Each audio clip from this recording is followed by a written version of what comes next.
I'm going to tell you a story in the shortest time possible. So I'm gonna tell you something that almost happened to me, and we should always be grateful. Like, if something has never happened to you that would traumatize you to a point whereby you'd feel like, okay, I'm dying or I'm gonna die or something like that. So I've just changed now. I don't know if it's because I'm growing older, but a long time ago I was very noisy and very lively, to be specific, in university. And lecturers always used to miss lecturers and students, male students. They always thought I was some kind of girl, like, you know, that loose girl. Lecturers would always approach me, but the response they always got always shocks them, because they thought I was that jumpy girl, which I wasn't. So long story short, this lecturer, he was my, oh, I was about to mention the program. If I did, and the people that know me, they're gonna know who I'm talking about, so I won't mention the program that he was teaching me. This lecturer, he actually even claimed, when I just stayed at that university, he actually even claims, no, actually, you have the same surname as my wife. Are you two related? She's just as beautiful as you are. Maybe you two are related. I need to investigate. Because what if? So I don't know if he meant, like, what if I funa you? What if you two are sisters? I was like, this man thinks as if I'm that type of a person. Okay, I'll shock him. So there was this time, I always used to study every day, even if it's a Sunday. Although I wasn't living within campus, I was commuting from my relative's place to school. That was a Sunday. After church, we ended up meeting at the bus station, and I was like, some coincidences are not nice. I had no option. We ended up getting in the same taxi, those bus fare taxis, not a booked car, no. We ended up getting in the same taxi, reached the school premises, and I'm like, have a good day, sir, I'm now going to study. And he was like, no, where are you going now? Come to my office, there's a stamp paper I want to show you. Because in that class, it was always me and my best friend. It was either she's number one or I'm number one. We were the two who were the brightest. No offense to you other guys, because I know my other classmates are gonna watch this, but it was true. We were the brightest, me and my best friend Tracy. So he was like, I want to give you a certain paper because I know you and Tracy are always, you know, like studying, and hey. Oh, so I was like, okay, it's something academic. I actually asked him, is this something academic? And he was like, yes. So I was like, okay. So I followed him.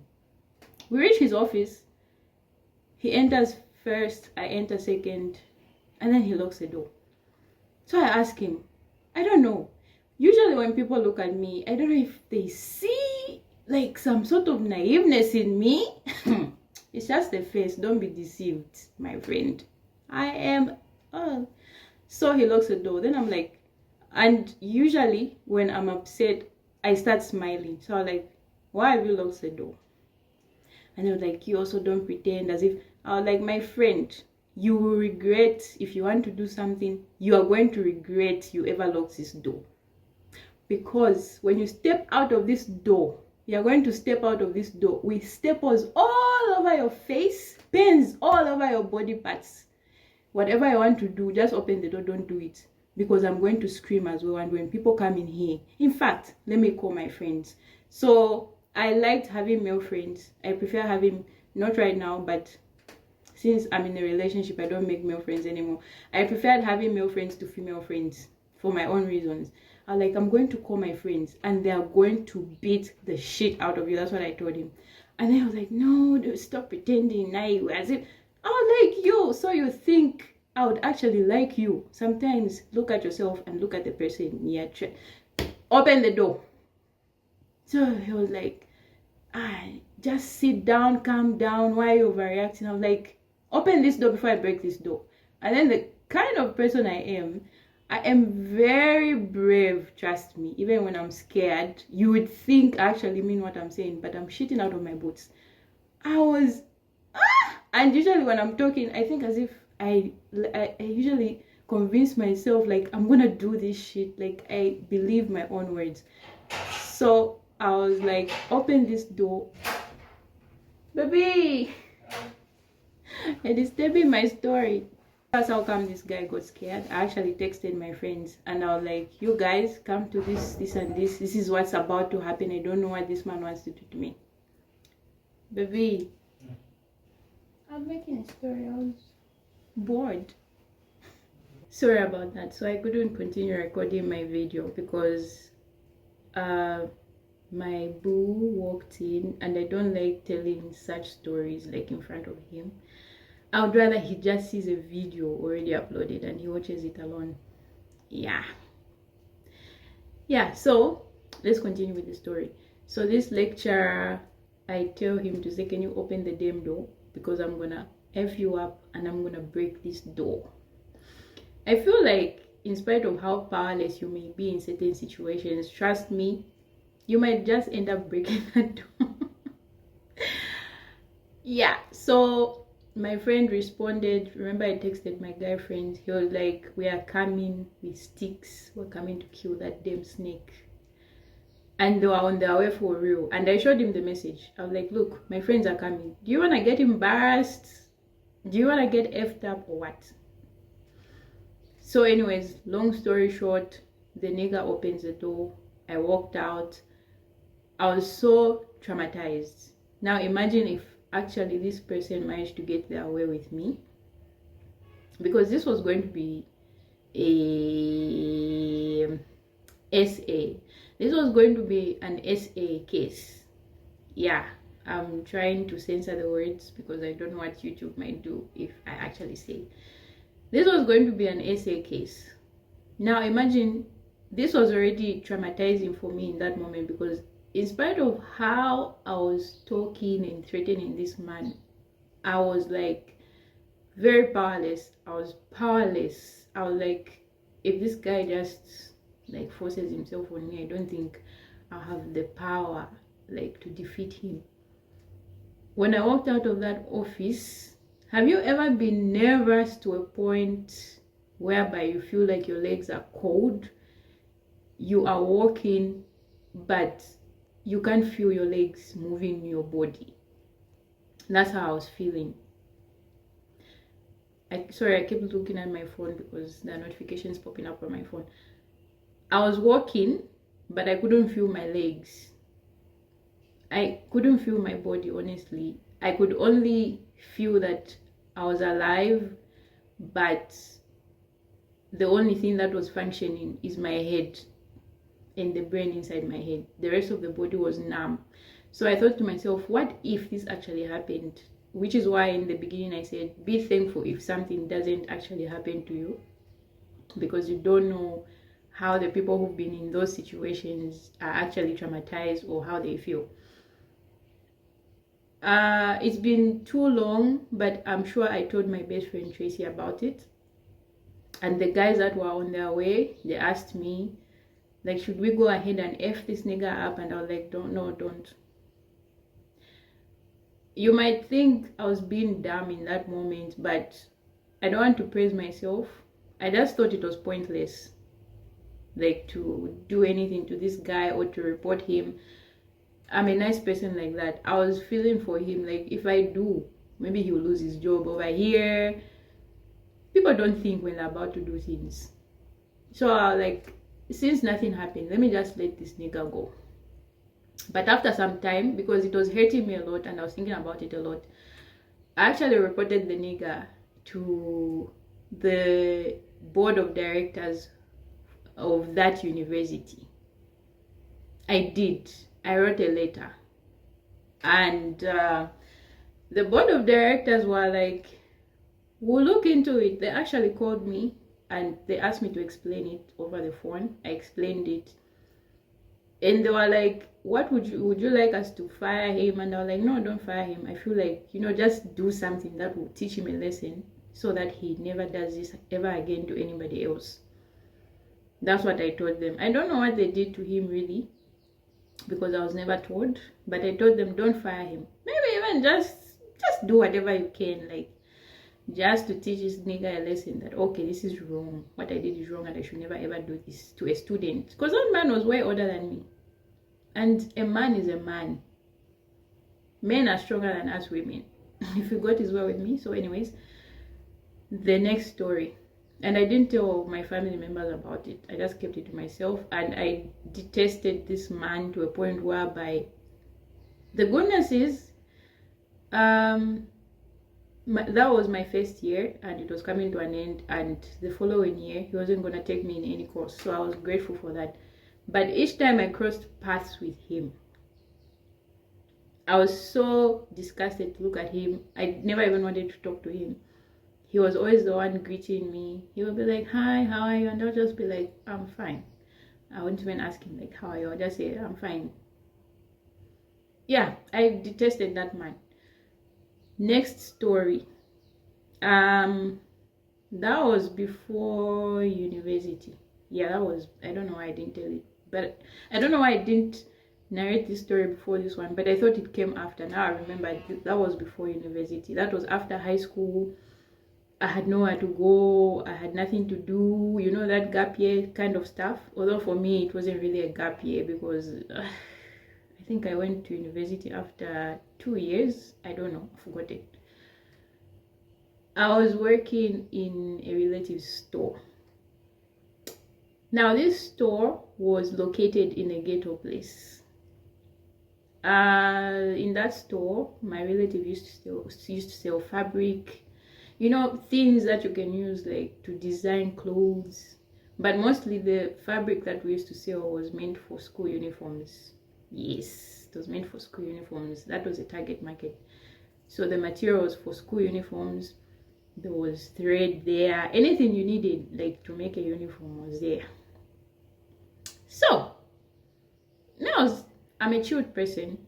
I'm not even the kind who would be like all over the place. When I got to, each time I would get to that store, I would just open the store, I clean it up, and I sit and I'm waiting for customers. Very peaceful, very just peaceful. Different people would come in, and I would just be all about my business, nothing else. So the devil, I don't know how the devil works. You know, most times when the devil notices that you are a peaceful person and every situation for you is always peaceful, there's never chaos, he will always bring something. Really? Fireworks this time? What more Christmas? Today is 23rd, and ever since last week, people have been, I don't know if is the correct word, popping fireworks. It's so annoying. One more Christmas, I don't think we're gonna sleep. Yes, so my grandpa even once told me this. There was a time I visited my grandparents, and then from nowhere, my grandma and I just started arguing. And my grandpa came and he was like, "Stop this. The devil sees when you're peaceful. He doesn't like that. So if you make it worse yourselves by giving in and you're arguing about something very unnecessary," forgive me guys, those fireworks. So yeah, it's true. So the devil brought me a demon, one of his demons. I was just seated, and mostly when I'm at that store, at first I used to carry my relative's laptop and I used to play games on it, and if there was something to watch, just to kill time. You know how it is, guys, like if you're just seated and you're not doing anything interesting, at least have some entertainment, some form of entertainment. Not until when the laptop died, now I was just depending on my phone. And I had a Samsung Galaxy Pocket. I don't know if you guys remember that phone. For real, it used to fit in the pocket perfectly. It was a Samsung Galaxy Pocket something. I only used to depend on that one for browsing, for what. And me being a storyteller, I remember I started making this certain series whereby I'm like recording different characters using a voice note. And I kept those series, and if you listen to them, they were very entertaining. You would think you're watching a series for real. That's what I used to do. Or I would be playing games.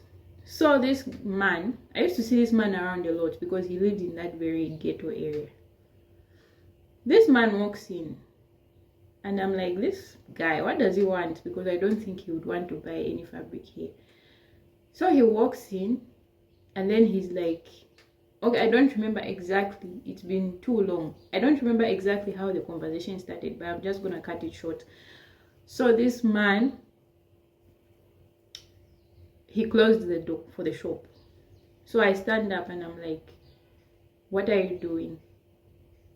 I was speaking vernacular though, because the nigga was speaking vernacular. So I was like, Mushta chani, mufuna chani. Because I saw the person I was dealing with anyways was confused. He was always drunk. So I told him, mufuna chani. Ngati mufuna ni bela, simuza kwanisa. Olo nizawa uzawa mami. I was talking about my relative. Nizawa uzawa mami. And then I was like, what can your mother do?